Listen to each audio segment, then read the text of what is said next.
룻기 1장 6절에서 14절 말씀을 그 여인이 모압 지방에서 여호와께서 자기 백성들을 돌보시사 그들에게 양식을 주셨다 함을 듣고 이에 두 며느리와 함께 일어나 모압 지방에서 돌아오려 하여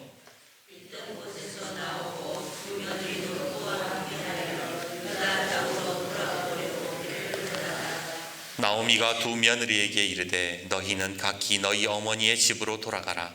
너희가 죽은 자들과 나를 선대한 것 같이 여호와께서 너희를 선대하시기를 원하며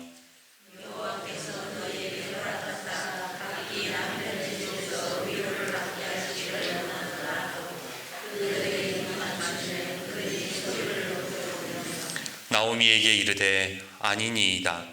우리는 어머니와 함께 어머니의 백성에게로 돌아가겠나이다 하는지라.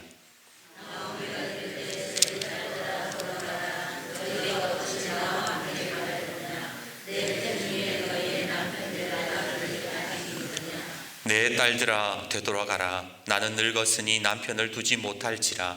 가령 내가 소망이 있다고 말한다든지 오늘 밤에 남편을 두어 아들들을 낳는다 할지라도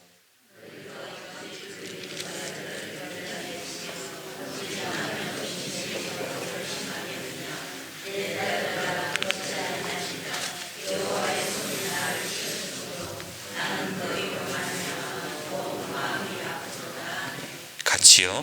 그들이 소리 높여 다시 울더니 오르바는 그의 시어머니에게 입 맞추되 룻은 그를 붙쫓았더라. 오늘 우리는 나오미라 이름하는 한 여인을 만나게 됩니다. 그녀는 이스라엘의 큰 흉년이 들자 이방인의 지역이었던 모압 땅으로 피난을 갔지요. 하지만 그 모압 땅에서 오히려 감당하기 힘든 시련을 얻게 됩니다. 바로 그 이방 땅에서 남편과 두 아들을 잃어버린 것이지요. 사실 남편이 죽은 것도 상당히 큰 고통이었을 텐데 두 아들의 장례마저 치러야 했다는 것은 한 여인에게 있어서 너무나 가혹한 상처였습니다. 그러던 어느 날 나오미는 며느리 두 명을 불러다 놓고 이렇게 이야기합니다. 얘들아, 이제 그만 친정으로 돌아가서 새 출발하거라. 어쩌면 그 말은 진심이 아니었을 수도 있습니다. 왜냐하면 나오미는 그 누구보다 두 며느리를 이뻐했기 때문입니다.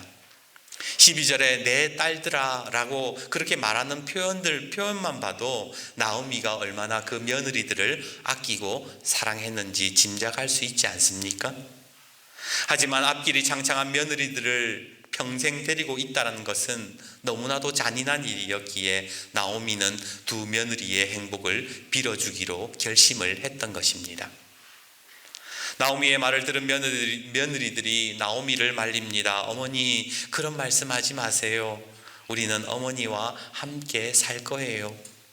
하지만 나오미는 단호했습니다. 우리 11절에서 13절 말씀을 같이 한번 읽어볼까요? 11절에서 13절입니다. 시작. 나오미가 이르되 내 딸들아 돌아가라. 너희가 어찌 나와 함께 가려느냐? 내 태중에 너희 남편 될 아들들이 아직 있느냐? 내 딸들아 되돌아가라. 나는 늙었으니 남편을 두지 못할지라. 가령 내가 소망이 있다고 말한다든지 오늘 밤에 남편을 두어 아들들을 낳는다 하더라도 너희가 어찌 그들이 자라기를 기다리겠으며 어찌 남편이 없이 지내겠다고 결심하겠느냐?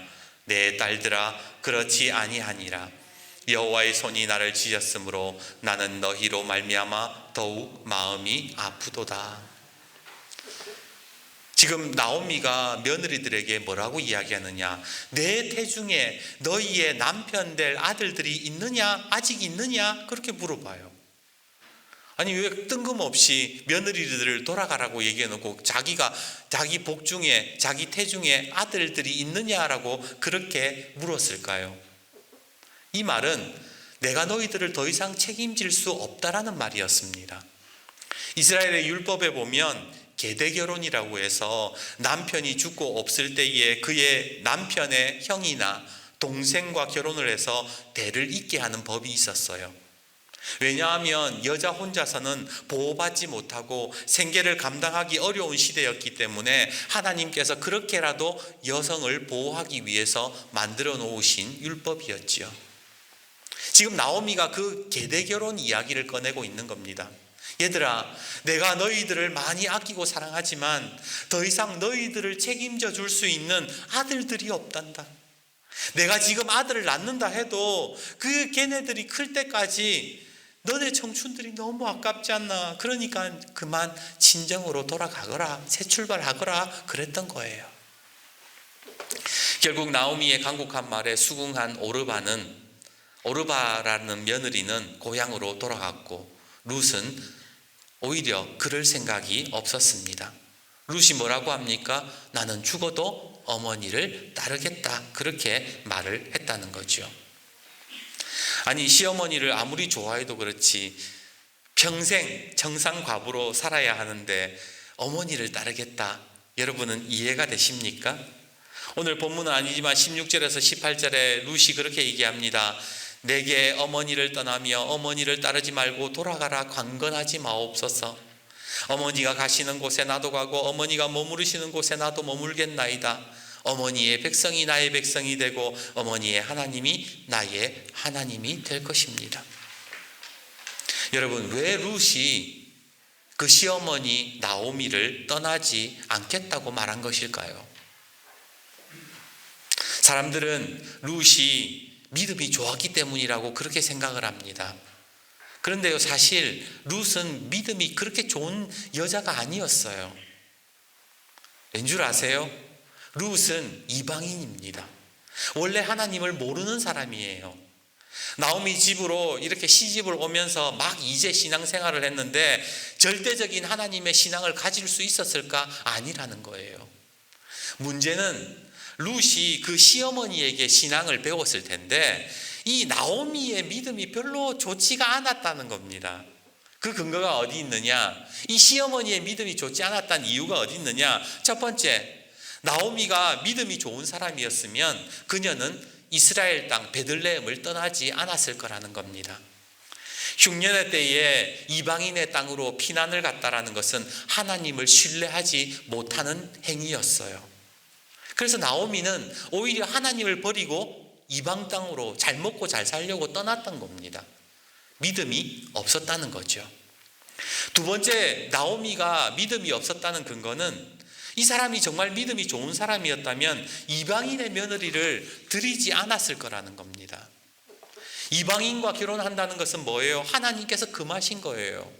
신명기 7장 3절에 이방인 여자를 들이지 마라 하나님이 그러셨는데, 물론 결과적으로는 룻을 통해서 복을 받기는 했지만 이방인 여자를 며느리로 맞는다는 것 자체가 바로 나오미에게 있어서는 믿음이 없다는 증거였다는 겁니다. 세 번째, 나오미가 믿음이 없었다는 근거는 하나님을 떠나서 받게 된 고난을 뭐라고 표현하느냐?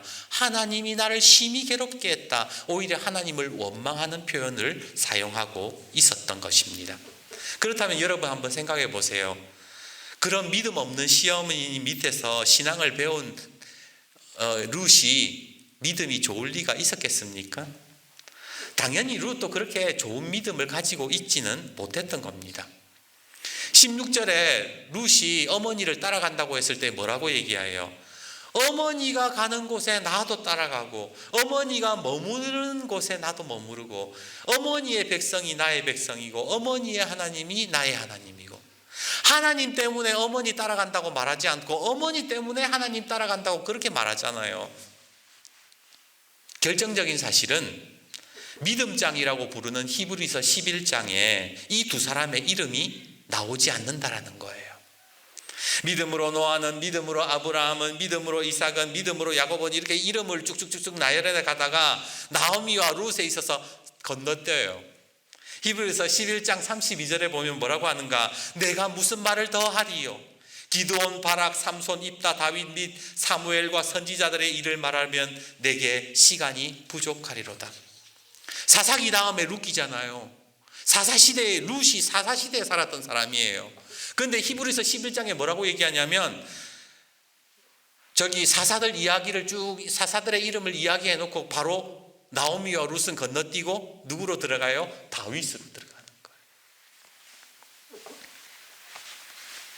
그런데 진짜 문제는 제가 왜 이 이야기를 하냐면 이렇게 믿음 없는 사람들이 하나님의 큰 복을 받았다라는 거예요. 사실 성경을 보면 믿음 있는 사람이 복을 받잖아요. 아브라함, 이삭, 야곱, 다윗, 사무엘 선지자들 둘째가라면 서러운 믿음의 대가들 아닙니까? 믿음 좋은 사람들 아닙니까?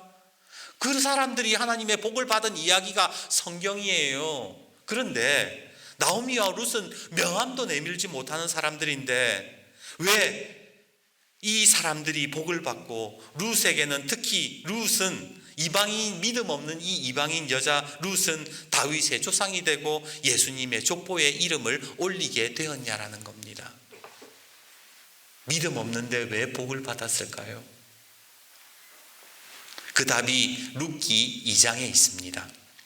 나오미와 룻이 이제 고향으로 돌아와서 힘들게 살 때에 베들레헴의 유지였던 보아스가 이 두 사람을 보호하고 되게 잘해주잖아요.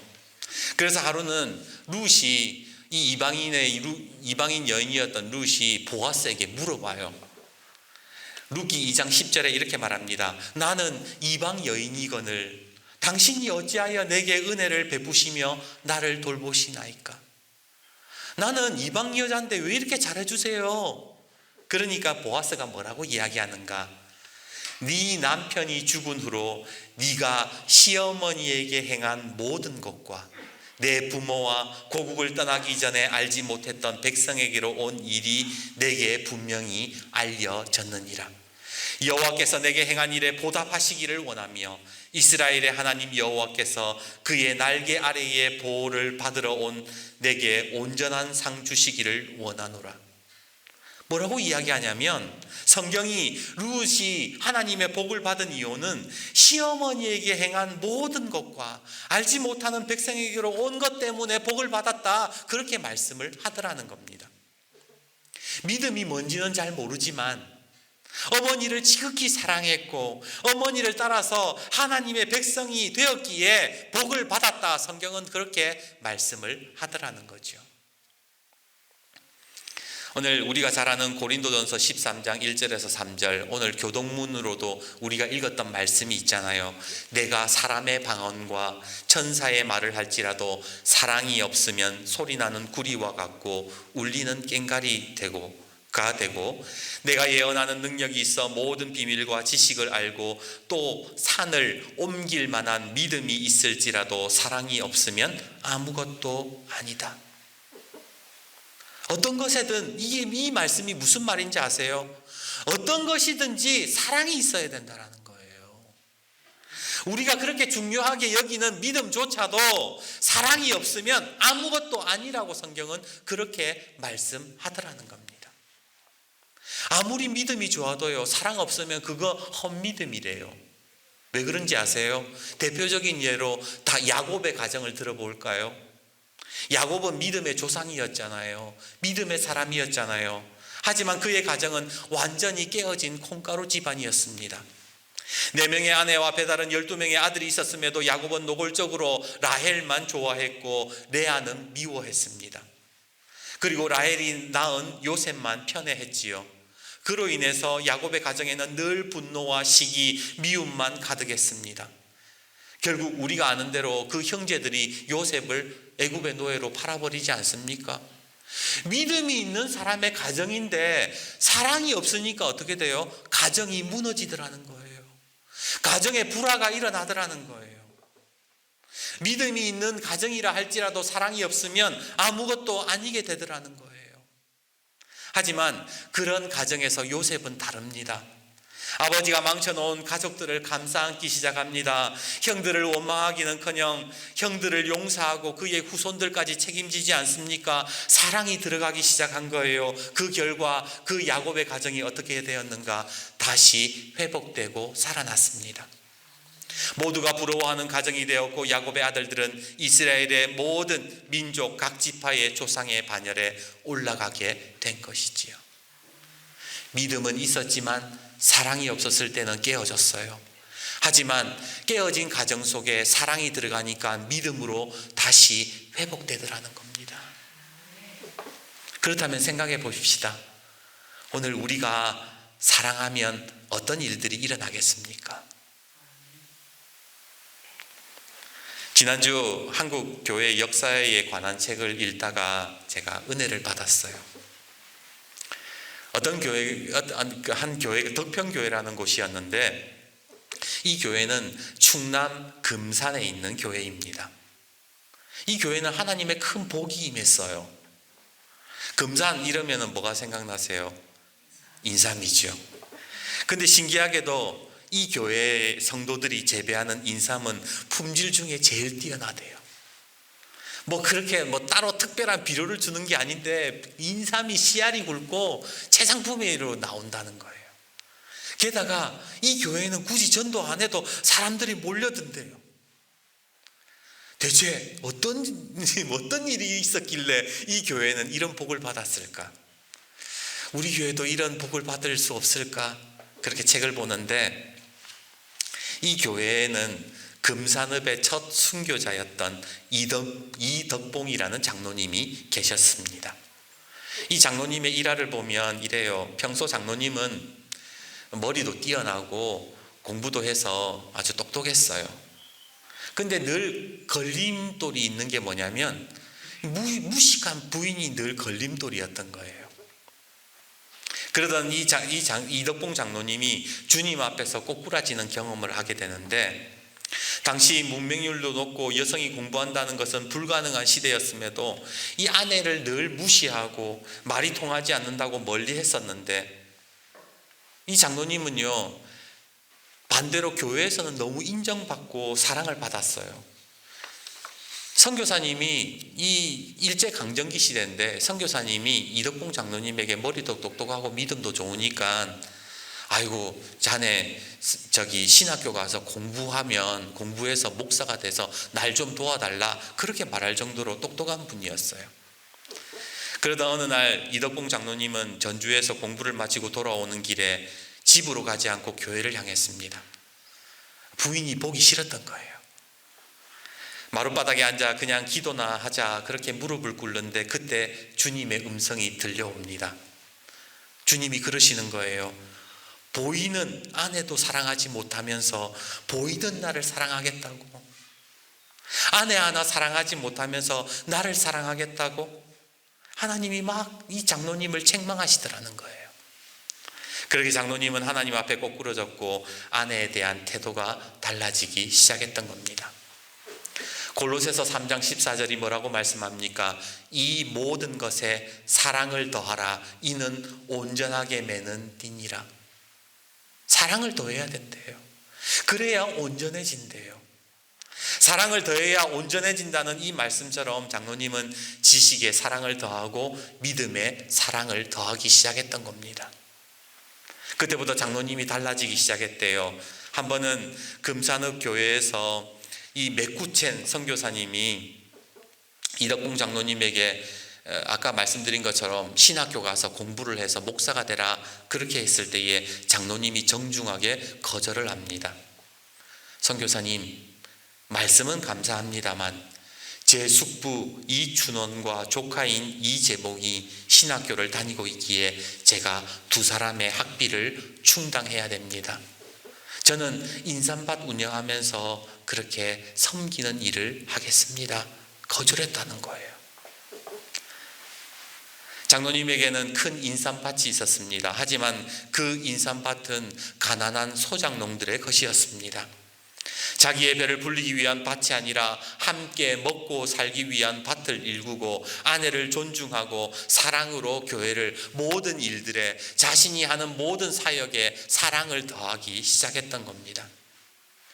그러다 보니까 사랑을 더하니까 전도하지 않아도 마을 사람들이 그 소장농들이 장로님이 섬기는 교회를 오게 되었고 신기하게도 이상하게도 장로님의 밭에서 나오는 모든 이 인삼들이 최상품이 되었다라는 거예요. 하나님의 복을 받았다라는 거예요. 제가 왜 이 말씀을 드리느냐? 모든 일에 사랑을 더하면 온전해진다라는 거예요. 오늘 우리 사랑하는 여러분, 여러분의 삶에도 사랑을 더해서 온전해지는 역사가 있기를 주님의 이름으로 축복합니다. 고린도전서 13장 8절과 13절에 뭐라고 말씀하는가? 사랑은 언제까지나 떨어지지 아니하되 예언도 패하고 방언도 그치고 지식도 패하리라. 그런즉 믿음, 소망, 사랑 이 세 가지는 항상 있을 것인데 그 중에 제일은 사랑이라. 믿음도 중요하고 소망도 중요한 것이지만 그 중에 제일은 사랑이라는 거예요.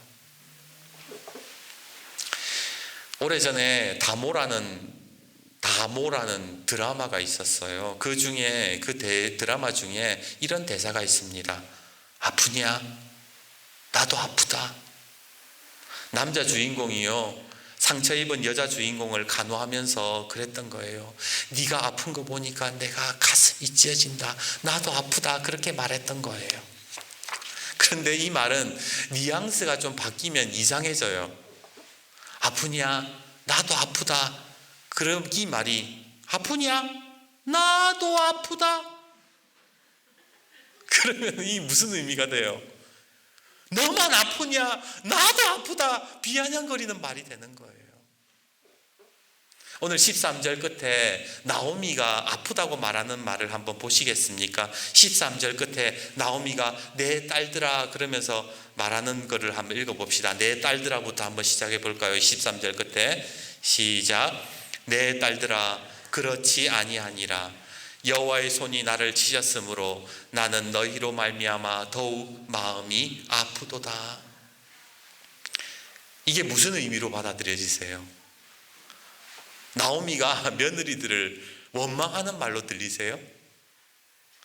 하나님이 나를 쳐가지고 내가 이렇게 괴로운데 내가 너네들 보니까 마음에 억장이 무너진다. 아들 잡아먹었냐? 뭐 이런 마음으로 얘기하는 것 같아요? 아니죠. 오히려 나오미는요, 똑같이 남편을 잃었고 나오미는 심지어 아들까지 잃었음에도 불구하고 그 며느리들을 향해서 공감하는 마음으로 얘기하는 거예요. 아프냐? 나도 아프다. 너희들이 앞으로 살아갈 날들을 보니까 내가 가슴이 찢어진다. 그런 사랑의 마음으로 이야기를 해 주었던 거예요. 나오미는 믿음이 별로 없었지만 그 며느리들을 너무나도 사랑했어요. 그리고 룻 또한 어머니에게 이렇게 얘기합니다. 떠나라는 어머니 앞에서 어머니 많이 아프시죠? 그런 어머니를 내가 어떻게 버릴 수 있습니까? 나는 어머니와 떨어지지 않겠습니다. 이런 아름다운 고부의 사랑에 하나님이 복을 내려주신 거예요. 믿음은 좀 약하다 할지라도 사랑이 더해지니까 온전해졌던 겁니다. 요셉의 사랑이 그 가정을 회복시켰던 것처럼 나오미와 룻의 사랑 가운데에 하나님께서 그 가정을 회복시키기 시작하셨던 거예요. 이제 말씀을 맺겠습니다. 선교사로 가겠다고 헌신한 한 청년이 있었어요. 그 청년에게는 늘 마음이 걸리는 것이 하나 있었는데 바로 부모님의 믿음이 없었던 것입니다.